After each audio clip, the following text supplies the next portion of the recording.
Public Service. Dito lamang sa ating palatuntunan tuwing Sabado. Saturday Live. At agapay po ang inyong abang lingkod.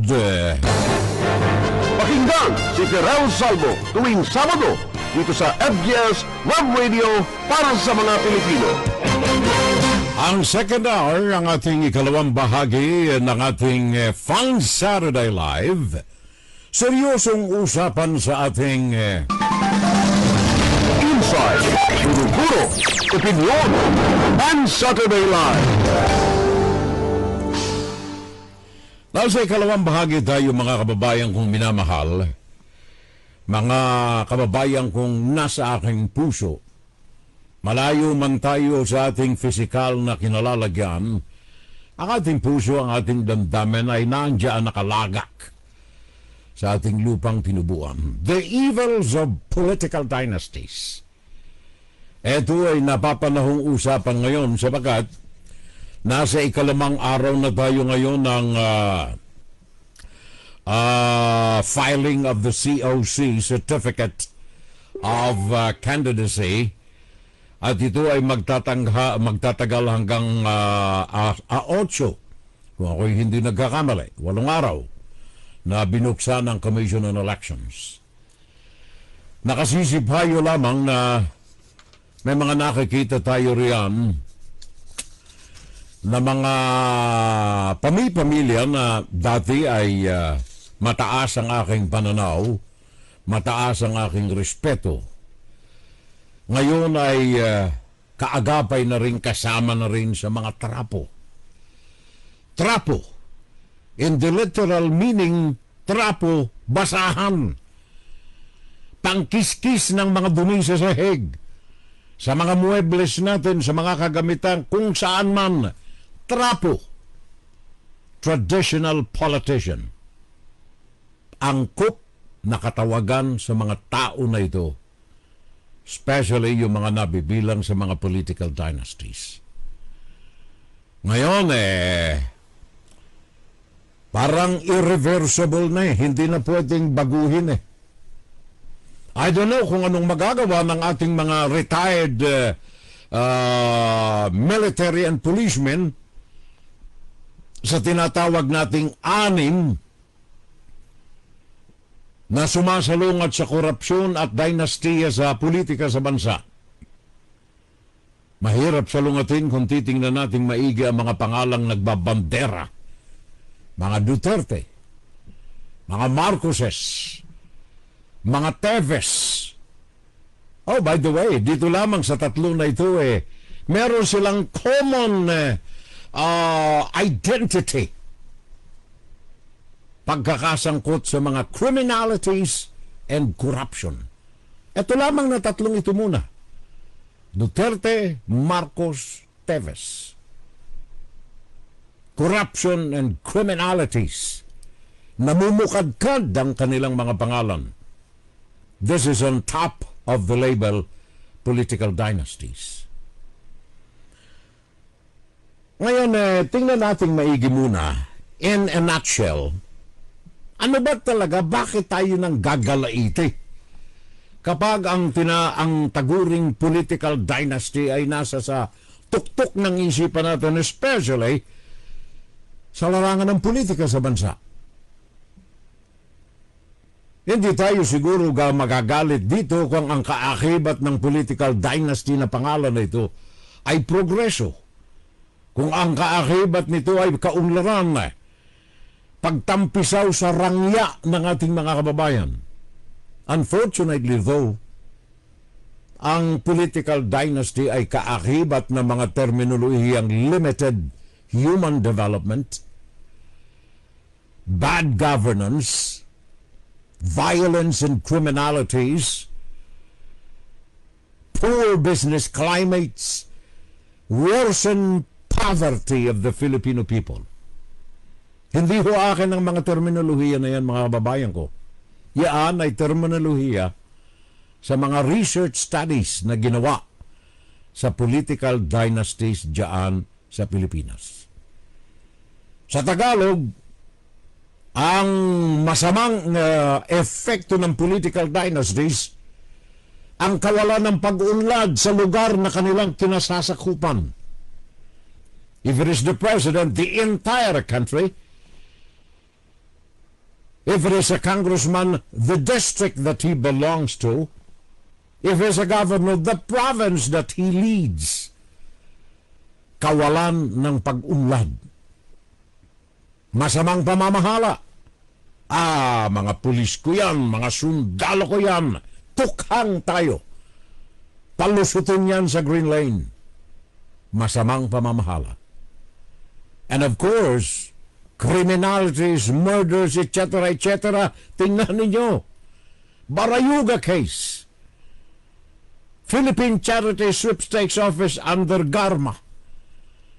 Pagpatay kay ng Teves na pinaghihinalaang promotor sa gobernador ng Negros.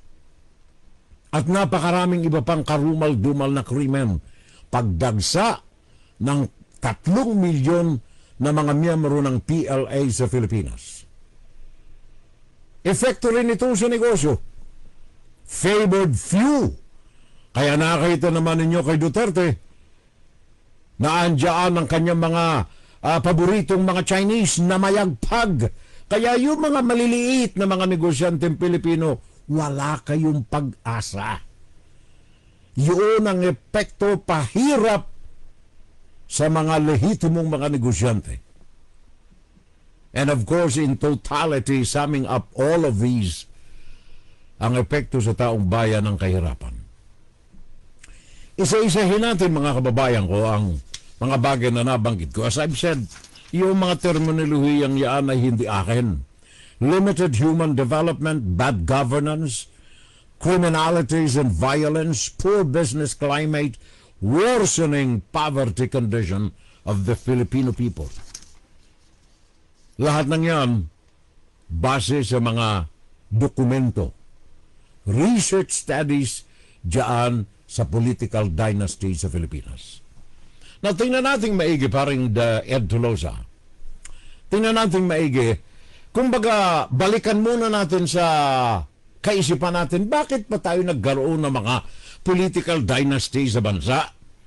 Saan nagsimula itong political dynasties na ito?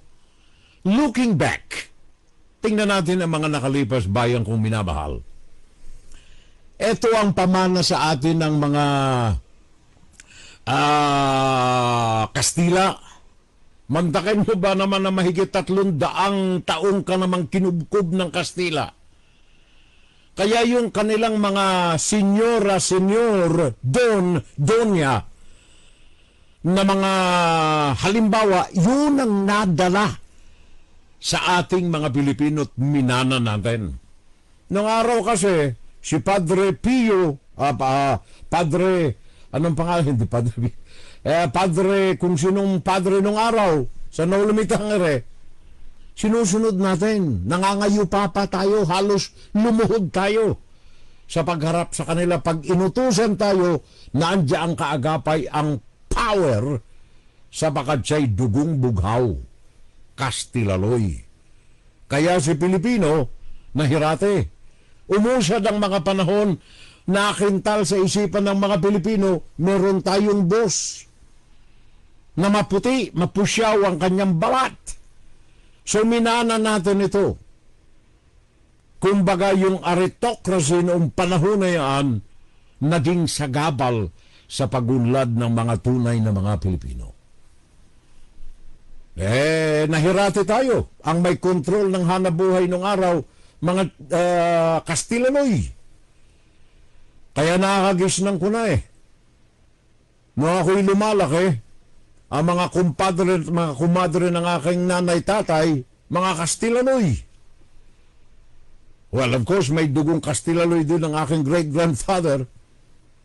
Dugong Kastilanoy. Kaya yung mga mayordoma, ano yung mga ganyang terminolohiya, di ba? Sila ang unang ranggo sa loob ng pamilya sa ilalim ni Don Juan. May-ari na negosyo. na mayagpag. Kaya siya ang ngayon nahalal na kabesa di barangay. Diba, nung araw ganyan eh. And then, umusad ang panahon, namana natin. Pumasok ang mga Amerikano, kinilala rin yung mga Don and Donya, hanggang namana natin ngayon, na ang katawagan na natin ay mga dynastiya. Ngayon sa kasalukuyang panahon, mga kababayan ko, sinusubukan sana nating baguhin itong ganitong uri ng pedestal na kinalalagyan nila. Sabagat, napatunayan natin na ang maunlad lamang dito ay yung mga taong nasa kapangyarihan. So, naglagay tayo ng mga anti-dynasty provisions ng ating mga batas. Mismong ang Constitution, Philippine Constitution, nagsaad nito. Kaya lamang medyo may pagkaloko rin yung mga gumawa ng saligang batas natin eh. Maloko rin eh. Bakit? Sabagat yung mga gumawa, mga tao na bumuo ng ating saligang batas, Constitutional Assembly, even the late one, 1987, ang mga namuno rito ay nabibilang na sa political dynasty. But because of the clamor of the Filipino people na ayaw na nila ng dynastiya sabagat gusto nilang magsarili sa kaunlaran ng bansa, nakita nila yung mga bansa na malaya ang kalakalan, negosyo, walang kontrol na mga dynastiya, mga taong namamahala na may matingkad na pagmamahal sa bayan. Nakita ng mga Pilipino, okay ito eh. Gayahin natin ang Amerika, gayahin natin ang Singapore, gayahin natin ang ibang mga bansa na mauunlad. Demokrasya ang mga namumuno sa mga ito. Sa kasalukuyan, ang matingkad na demokrasyang gobyerno, Amerika, Estados Unidos. Meron tayo mga royalty, United Kingdom for example, mga royalty, pero mas matingkad ang libre, malaya, demokrasyang bansa. Kaya ang Pilipinas, malaki ang influensya ng Amerika, nais isingit ang anti-dynasty law sa ating saligang batas. Kaya lamang, yung pagkakasulat ng ating Philippine Constitution, asan ba yun? 1987 Constitution. Article 2, Section 26. The state, pakinggan ninyo ito ito yung anti-dynasty law sa saligang batas natin dyan. The state shall guarantee equal access to opportunities for public service and prohibit political dynasties. Kaya lamang ito ang pangkiliti rito eh. Kaya hindi masunod-sunod eh. Maganda na sana yung unang sentence eh. Yung unang mga salita sa sentence eh.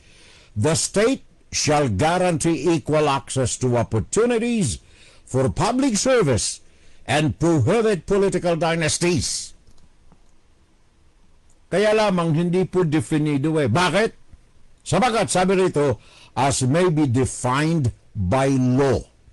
At ano ang law na ito? Ito yung law na babalangkasin ng Kongreso. Liliwanagin kung ano ba ang dynasties at sino ang mga mabibilang sa dynasties at ano ang sakop ng dynasty na kataga.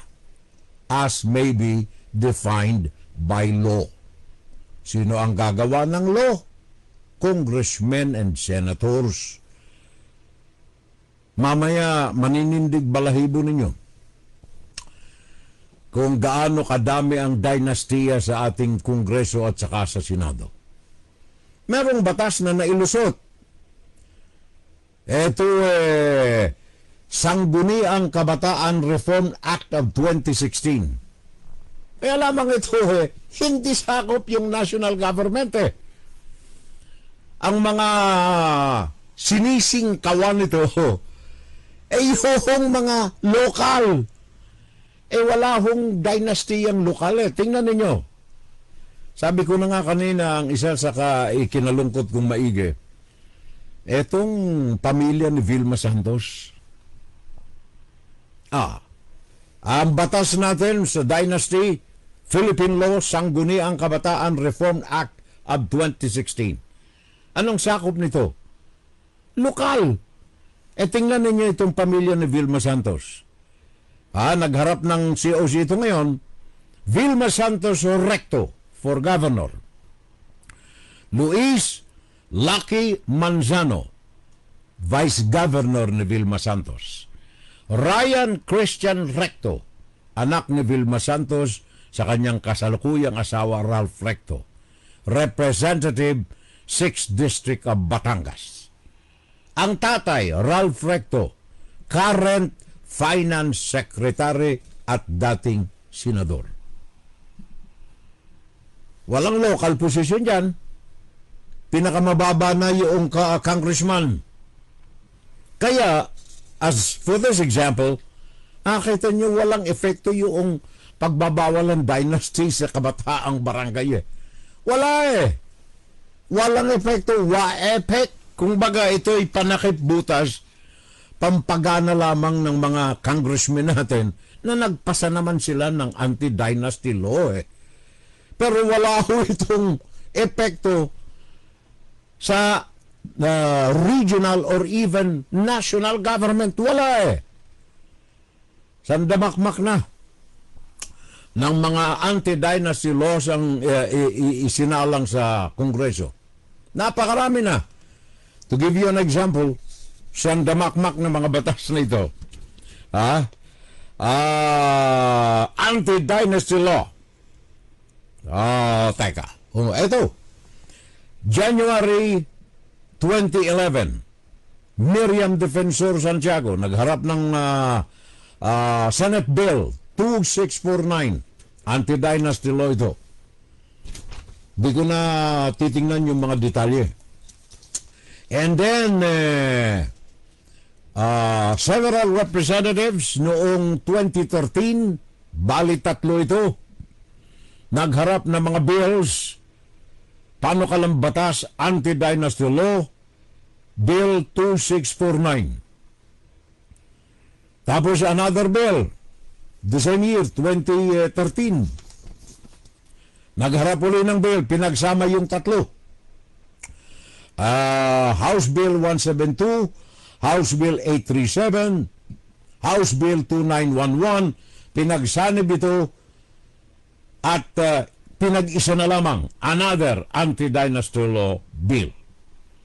And then Disyembre, meron na namang ipinasa, December 2013. And then 2016, sinasabi ko lang ito, ayoko nang basahin yung mga detalye. Ito yung aking research work. And then 2016, another House Bill isinangat sa Kongreso. Wala rin nangyari. And then 2018, mga ito ay yung sinisilaban na kasi ng apoy ng mga congressmen sa hindi na nila masikmura na pamamalakad ni Rodrigo Duterte na authoritarian. Kaya 2018, another bill, Anti-Political Dynasty Act of 2018. Wala ring nangyari. Bakit wala nangyari? Noong pamang araw noong mga panahon ayaw na nila ng dynasty Namukadkad lang naman ang dynasty pagkatapos ng unang pamamahala ni Ferdinand Marcos Sr. bilang presidente ng Pilipinas. Yung power of authoritarianism sa leadership ni Marcos, umusbong ang mga dynastiya. Nagkalat, naglipa na. Bakit? Gawa ng mga cronies, gawa ng corruption, gawa ng nepotism. Talagang nagtampisaw na. One first administration of Ferdinand Marcos Sr. Nawala si Marcos Sr., tumakbo na ang iba't ibang mga presidente hanggang kay Rodrigo Duterte. Nagtampisaw ang mga dynasties. talagang namukadkad na para bagang flower garden ng mga evils in the government ang political dynasty sa bansa. Ngayon, prueba, itong mga COCs, hindi nabawasan, lalong lumago. Bakit? Bakit, bayan ko? Bakit lumago ang political dynasties? Ito ang statistika. Kumuha na kayo ng tiger balm. Ang nanay ko kapag medyo naliliyo, especially kung medyo napagod, tiger balm. Di ba parang Jundi? Tiger balm, parang Ben magbuhos, kailangan iamoy-amoy yung tiger balm para lumakas-lakas ang pakiramdam. Baka himatayin kayo lang eh. Eto, pakinggan niyo ang statistika. The rising number of political dynasties in the Philippines is unprecedented. Walang kapantay, walang kaparehas sa daigdig. Atakay mo yan, hindi akin termino yan. Research studies ito, mga pare ko. Anong sabi rito? From 1995 to 2007, 1995-2007, ang mga congressmen sa bansa ay binubuo ng 32% na mga kabilang sa political dynasties. Sa madaling sabi, sa 100 na mga congressmen natin riyan, sa 100, 32 riyan ay mga nabibilang sa mga pamilya ng dinastiya. Sa mga governors between the years 95 to 2007, ang mga governor sa buong bansa, 24%, 24%. Ibig sabihin, sa 123 dito ay kabilang sa pamilya ng mga dinastiya sa level ng gobernador o kaya mga probinsya. Tingnan ninyo yan, ha? And then, pakinggan ninyo, yung mga tinatawag nating dynasty according to this research, yung nabibilang sa dinastiya ay yung mga magkakamag-anak. Yung nanay, yung tatay, yung lolo, yung lola, yung pinsan, yung mga kung sino-sino na secondary na mga kamag-anak.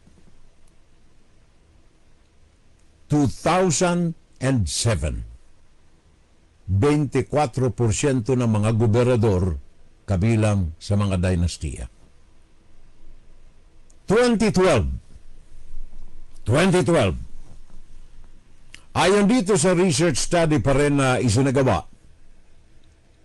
nitong taon na ito, 40% na sa mga probinsya natin sa bansa, from 24%, naging 40 na, umasenso.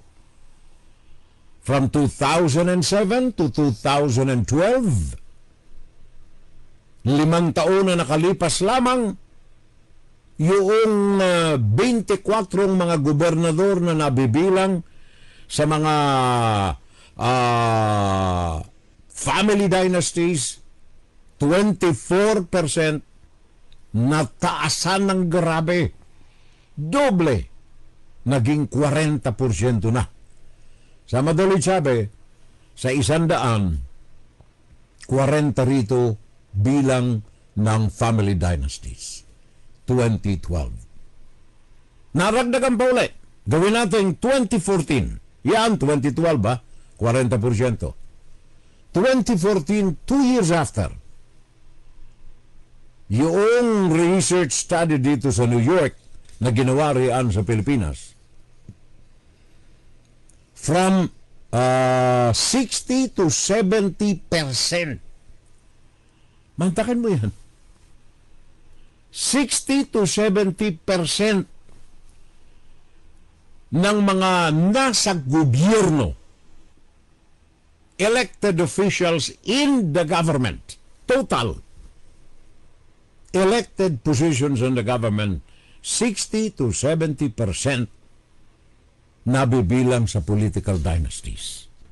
2014 yan. Mantakin mo, 70% pare ko.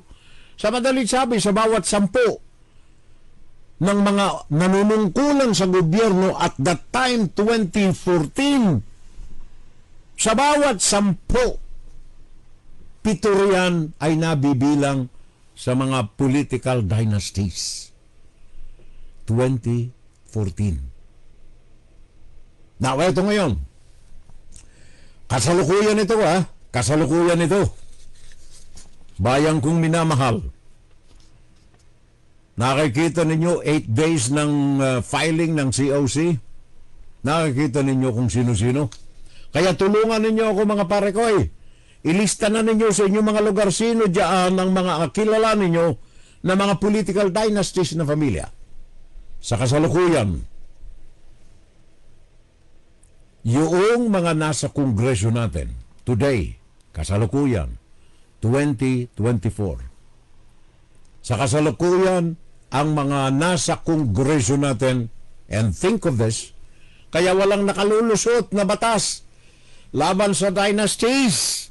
Walang makalusot-lusot, sinubukan na ng santamakmak na mga pure-blooded Filipinos, loyals and patriotic na mga Pilipino. Sinubukan na hindi mailusot-lusot. Bakit?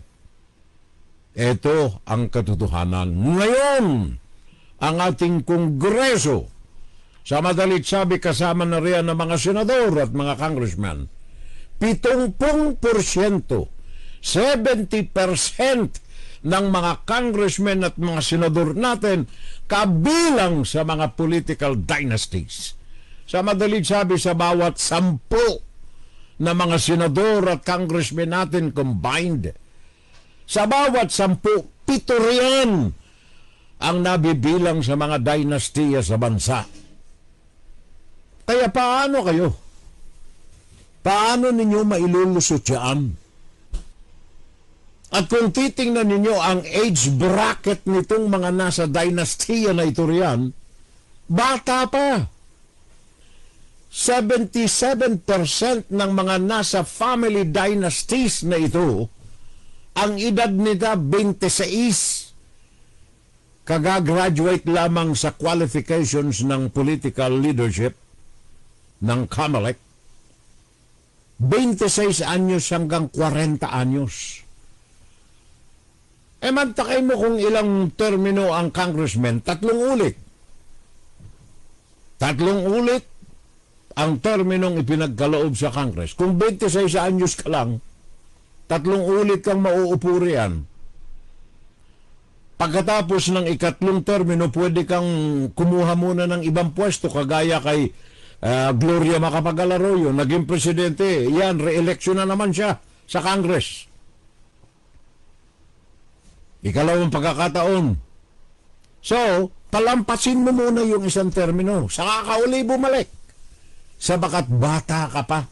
26 anyos hanggang 40 anyos ang mga nabibilang sa political dynasty families. 77% nito. Kaya saan tayo patutungo? Kaya yung dating Pearl of the Orient ng mga panahon ng Amerikano sa Pilipinas, the Philippines, the Pearl of the Orient Seas in Asia, number 1 sa Asia ang Pilipinas. Wala riyang Singapore, wala riyang ang Vietnam, wala riyang ng kung sino man. Ang Pilipinas ang Pearl of the Orient, the most progressive economically country in Asia, second only to Japan. Second World War yan. American period, before the war and after the war, Pearl of the Orient. Pero anong nangyari ngayon? Naungusan tayo ng lahat ng mga bansa na ito sa Asia. Huwag na sa ibang bansa, sa ibang bahagi ng daigdig. Asia na lamang. Naungusan tayo. Bakit? political dynasties. Baka sabihin naman ninyo, ay, wag namang political dynasty. Hindi yan ang dahilan eh. Pare ko, mga mare ko, eto mga pananaliksik ito. Pinagsusunugan natin ng kilay ang paghahanap ng makatarungang paghahayag dito sa entablado ng mikropono. Pinagsusunugan natin ang panahon maihatid lamang sa taong bayan ang katotohanan. Poverty, kahirapan, dulot, isa sa mga masasamang epekto ng political dynasty. Well, masaklap pong alagatain mga kababayan sa isang pagsusuri. Alam kong yung mga naandyan sa National Economic Council natin, alam itong mga data na ito eh. Alam din ito ng inyong presidente riyan, pero nagbubulag-bulagan ng mga ito sabagat masasagasaan sila. Alam nila na sa 82 mga probinsya ng bansa, the Philippines has 82 provinces sa kasalukuyan currently. Ang masama nito, sa 82 mga probinsya na ito, kung titingnan natin sa ranking ng economic progress, kaunlaran sa ekonomiya, ng 82 mga probinsya na ito diyan sa Pilipinas. Ang pinakang mahihirap na mga probinsya out of 82 provinces in the country today, the poorest of the poor provinces, top 20 ang mga nangungunang 20 mga probinsya diyan sa bansa. Sa kasalukuyan, 82 mga probinsya, ang 20 dito ay subsob, nandoon sa ilalim the poorest of the poor. At sino ang mga namamahala sa 20 mga probinsya na ito, mga kababayan kong minamahal? Political dynasty. Political dynasty. Sila ang mga namumuno rito. Sa 20 na itong mga naghihikahos, wala ni isa sa 20 mga probinsya na itong naghihikahos ang hindi pinatatakbo ng dynastiyang pamilya. Bakit naghihirap? Well, bakit naghihirap? Kasi kapag ang isang probinsya, for example, pinamumunuan ng dynastiya, sa kanyang inner circle, naandyan ang kanyang buong pamilya. Kaya ang negosyo na confined, limited sa kanyang pamilya, sa intereses ng kanyang pamilya. Kaya yung mga investors na walang kapit kay governor, ay estapwera ka. Example, Davao. Dennis Uy. Ano ang relasyon sa presidente? Rodrigo Duterte. Anong relasyon sa mayor? Rodrigo Duterte at that time. Sinong namayagpag sa mga malalaking industriya? Dennis Uy. May pera ba si Dennis Uy? Walang masyado. Saan galing ang pera niya? Inutang. China Bank. Ano ang China Bank? A company owned by the Chinese Communist Party. Duterte, anong connection kay Dennis Uy? Best friend ni Duterte. Nagbigay ng 30 milyon sa eleksyon ni Duterte. Nationality, Chinese. Anong gusto ni Duterte? Province of China. Yun, halimbawa kung bakit ang ekonomiya sa bansa o sa lugar na sakop nito limitado sa kanyang mga kakutsaba, cronies, and of course, pamilya, nepotism. Makakita ka na ba ng negosyo riyan na kung hindi naglagay, kamag-anak? Nakita ninyo, Bongo. Anong klase ng mga contracts nagkaroon ng pamilya niya sa infrastructure at iba pa? Public works. Galing sa gobyerno. Bakit? Right hand ni Rodrigo Duterte si Bongo. Pasinungalingan man ito, hindi mangyayari ang maitago ang katotohanan. Kaya yung kahirapan sa probinsya ay dulot ng nepotismo at saka ng korupsyon ng namamahala riyan na nagmamayagpag sapagat meron siyang pamilya na nakapaligid sa kanya. Corruption, numero unong kalawang sa political dynasty. In fact, maging ang report ng Catholic Bishops' Conference of the Philippines sa pananaliksik na ginawa rin ng kanilang research group, sabi nila yung ekonomiya ng lugar na pinamamahalaan, pinatatakbo ng isang family dynasty, nakadepende sa kapritsyo ng natulang pamilyang dynastiya at depende sa talino ng mga namumuno sa family dynasties na yan. Kaya yung dominance, yung pamamayagpag, paghahari-harian ng mga pamilya na ito ay nagbibigay ng puwang sa mga politiko na maging korapto because of the unlimited power vested in these political families. Marami hong mga research studies dito ang halos ay unanimous ang kanilang conclusion. Mga research studies ng mga political research groups, nagkakaisa na mga political dynasties ay naglilimita sa mga taong kompetente, qualified leaders na maaaring magsulong sa ekonomiya ng kanyang probinsya. Yung political competition, wala na.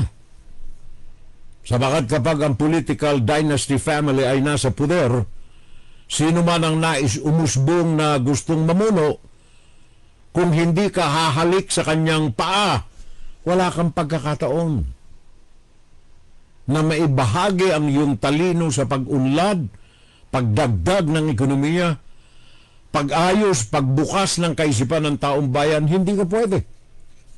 Sabagat may nakahanda ng 3 lata ng ligo at isang salup na bigas ang political dynasty upang isuhol sa taong bayan upang manatili siyang bulag, pipi at bingi. So yung wealth, secondary na yan sa inyo. Ang wealth ay nasa kamay ng political dynasty family. Pwede niyang imaniobra ang 51 billion budget sa iisang tao lamang sabagat anak ko yan eh. Congressman yan ng 1st District ng Davao. Presidente ako, Rodrigo Roa Duterte. Ang aking anak, si Pulong, congressman, humihingi siya ng 51 million, a billion, for whatever purpose. It's okay, anak. Anak kita eh. Ayos na. Political dynasty. Masaklap mga kababayan ko. Sandamakmak itong mga nasa records ko pa rito eh. Na mga research studies, political dynasties and dynastic candidates. Exclusive sa decision making, sa direksyon ng ekonomiya, sa pagbusbus ng pera, sa pagpasok ng mga tao sa kanyang gobyerno. Exclusive right ng political dynasty. Kaya tingnan niyo as an example, ha? Eto, pasensya na kayo at Rodrigo Duterte ang halimbawa ako dito. Sabagat sa 60 taong ko sa broadcast, ngayon lamang ako nakakita ng presidente na talagang ginamit ang total na kapangyarihan sa kanyang kamay upang magtampisaw siya ng one-man rule sa kanyang pamamahala. Kaya yung mga tao under him, puro sila mga abusado rin eh. Tingnan niyo itong criminalities na lamang. Corruption and criminalities. Dalawa sa nakasusulasok na resulta ng administrasyon ni Rodrigo Duterte because of one-man rule sa ating bansa. Tingnan na lamang ninyo. Etong pamamahala ni Rodrigo Duterte is a vivid example of the birth of total criminal atmosphere sa bansa. Operation Tukhang. Sino ang mga nagsulong ng Operation Tukhang na ito dyan sa bansa? Ngayon, kung titingnan ninyo ang Kongreso at saka ang Senado, yung mga hearings nila, salute ako sa kanila lahat. Salute sa napakagandang ginagawa ninyo sa kasalukuyan, ang pagbubunyag sa taong bayan, abuses of power, corruption, criminalities, and the like. Dahilan lamang ito sa 6 na taon ni Rodrigo Duterte. Simulan natin dito sa extrajudicial killing, Tukhang. Kagaya ng mga nasabi ko nung unang panahon, pabayaan na natin. Itong Operation Tukhang na ito, pero wag tayong tatalikod. Ipunin natin ang mga alam nating kagaya ng nangyari dito kay General Barayuga. Pagkakataon sa mga kasama nito, sa batchmate nito, na ibuyangyang sa taong bayan ng tunay na katotohanan. So in the same manner, itong extrajudicial killing, ang mga sangkot dyan ay sina Bato de la Rosa, si Bongo, Sara Duterte, ngayon si Garma at saka si Leonardo.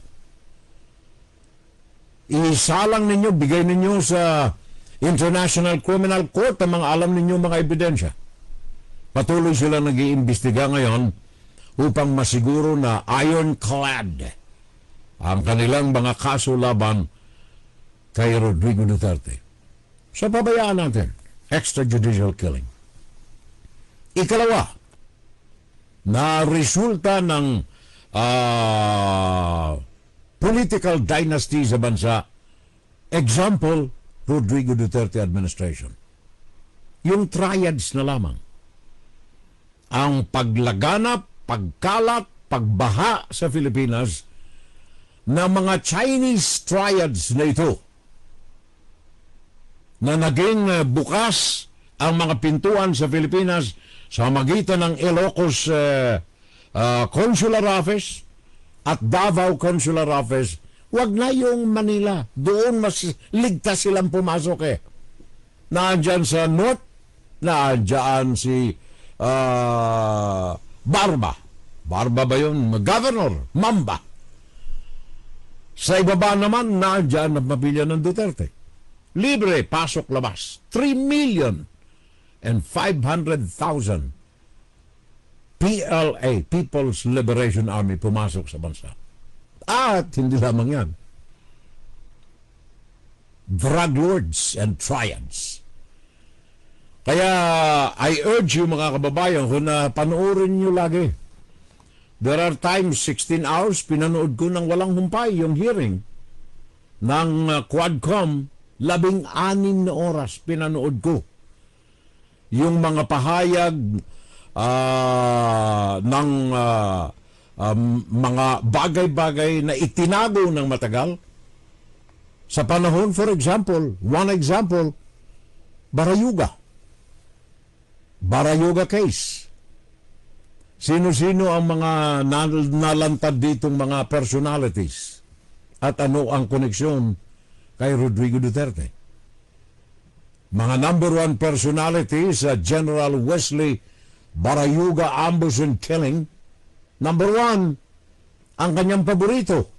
Matagal na naglingkuran kay Rodrigo Duterte, sa Davao for a longer period of time, nasabi nga ni Ramon Tulfo, girlfriend ni Rodrigo Duterte. Nakapagtatampisaw ang inyong presidente even when he was mayor of Davao because of political dynasty power. PNP Coronel and PCSO General Manager Rowena Garma. Ayon sa mga testigo ng napanood ninyo, ako pinanood ko, sabi ko na nga 16 hours. Mga taong nasangkot, mga Davao guys. Yung extrajudicial killing, yung tukhang sa Pilipinas ay binuo dyan sa Davao, at nang nagpakilala nitong ipakaalat sa bansa, ayon sa mga nauna ng testigo, Rowena Garma, Davao template ang tawag nila. Umusbong, lumaganap, dahilan sa mga tao na ito. Sabi nga ng testigo si Mendoza, pangalan pa lamang nitong si Rowena Garma o kaya si Leonardo ay talagang nanginginig na ang tuhod. Utos yan ni Rowena Garma, utos yan ni Leonardo, nakasalukuyang pinuno ng NAPOLCOM, National Police Commission. Pakinggan ninyong mga maigi ang mga pahayag ni na Santi Mendoza, mga pahayag ni na Mariano at napakaraming iba pa, Padilla, kung sino-sino. Ang mga ito, kung tutunghayan ninyo ang chart, dadaloy ang lahat ng mga pahayag na ito sa mga makakapangyarihan na mga tauhan ni Rodrigo Duterte, Leonardo and Garma. Yan ay sa Wesley Barayuga case lamang. Huwag ninyong kaligtaan na naunang mga triads na Chinese diyan sa bansa. At sino ang mga pangunahing mga leaders diyan? Liban doon sa mga naka-front na mga napakaganda at kaaya-ayang tingnan na mga dalaga. Marami mga pangalang lumulutang riyan. Mga Magdataro, mga Espinido, mga Fortaleza, sandamakmak na mga pangalan. At sino-sino ang mga ito? Ang mga ito'y bumabanggit sa mga leader ng mga tao na pumatay sa kanilang mga kakompetensya. Drugs in the country. Bakit lumaganap? Walang humpay, sabagat may mga galamay. Diyan sa Bureau of Customs, diyan sa Pier, naalaala ninyo yung Green Lane, naalaala ninyo yung magnetic lifters, naalaala ninyo yung mga bilyon-bilyon na mga dolyar na nakapapasok sa ating bansa. Lahat ng mga ito dahilan sa power of political dynasty sa bansa. Mga dalawang halimbawa lamang ito, mga kababayan ko, ng mga after effects ng unlimited political power because of political dynasty. Ngayon, at least ay nakikita natin ang liwanag sa likod ng kadiliman na ito ng 6 na taon ni Rodrigo Duterte. Tingnan natin kung saan tayo patutungo dito sa mga bagay na ito. Etong mga dynasty na ito, mga kababayan, sabi ko na nga kanina, pinagsisikapan sanang putulin, kaya lamang mahirap. Gawa ng connection from the top up to the bottom, and very especially ang connection ito sa legislative. Merong kilusan ngayon na mga nagaganap sa kasalukuyan. Mga kilusan hopefully ay matulungan natin na maisulong. Maraming mga kilusan na ang nagsimula, nagtangka na putulin ang mga may kaugnayan sa political dynasties, but so far, wala ho tayong pananagumpay na nakikita. Marami ng mga organisasyon ang binuo na nagtangka, Movement Against Dynasties or MAD, Anti-Dynasty Movement o kaya Andayamo. I don't know kung asa na sila ngayon. Walang suporta. Noong 2019, itong MAD, Movement Against Dynasties, ay binuo ng ilang mga country-loving patriots natin. Sana ay magsanib ang mga ito dito sa grupo ng 6 na gusto kong gawing 60 milyon sa magitan ng eleksyon na darating sa 25, 2025, na sana ay magpairal ng lakas at suporta ng ating taong bayan ang alyansya ng nagkakaisang mga mamamayan o kaya 6. Sana ay matupad ang mga pangarapin natin na ito. Gawa ng sa trending na nakikita ko ngayon sa mga data na ipinaabot ko sa inyo. Instead na nasusugpo, lumalala. Maalala ko tuloy yung sinabi ko the other broadcast natin. Siguro it's about time na tingnan natin ang posibilidad ng Commonwealth ng Amerika ang Pilipinas. Dito hindi ho nagtatagumpay ang dynasty sa Amerika eh. Pinagtangkaan ito ni na Kennedy, hindi nanalo. Pinagtangkaan ito ni Obama, hindi nanalo. Pinagtangkaan ito ng ibang mga politiko rito, hindi nag-prosper. Kaya naalala ko tuloy baka pwede nating subukan na maging Commonwealth na muli ang Pilipinas ng Amerika kung tatanggapin ng Amerika. Masugpo lamang itong lumalaganap nating corruption dahilan sa political dynasties sa bansa. Wala rin nangyari yung election watchdog natin nung araw kontra Daya na ginawa laban sa political dynasties. Wala nangyari. Sabagat maging yung mga sources ng funding natin ayaw gumalaw. Gawa ng mas gusto nilang ilagay ang kanilang funding sa mga political dynasties para sa kanilang negosyo, advancement at connection sa negosyo. Kaya naharap tayo ngayon sa medyo madilim na kinabukasan. Patuloy na bubulusok ang ekonomiya ng bansa sabagat patuloy na naghihirap ang mga Pilipino sabagat limitado ang yaman sa kamay ng mga political dynasties. It is sad, malungkot. Kaya ang panawagan dito ay sa mga patriotikong mga Pilipino.